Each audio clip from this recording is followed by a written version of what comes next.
Сухопутные войска Кыргызстана как отдельный вид войск были образованы указом президента от 25 января 2017 года с целью дальнейшего укрепления военной безопасности страны, а также совершенствования организации управления вооруженными силами и создания единой системы финансового и материально-технического обеспечения.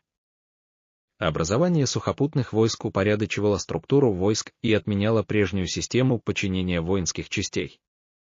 Первым командующим сухопутными войсками был назначен полковник Эрлис Тердикбаев-II, позже ставший председателем Государственного комитета по делам обороны. Командование сухопутных войск определяется органом управления сухопутными соединениями, частями и учреждениями вооруженных сил, который подчиняется непосредственно Генеральному штабу. Личный состав сухопутных войск участвует в таких учениях и маневрах в рамках блоков ШОС и ДКБ, как мирная миссия, взаимодействие, рубеж, поиск и нерушимое братство, а также в армейских международных играх, в том числе в чемпионате мира по танковому биатлону.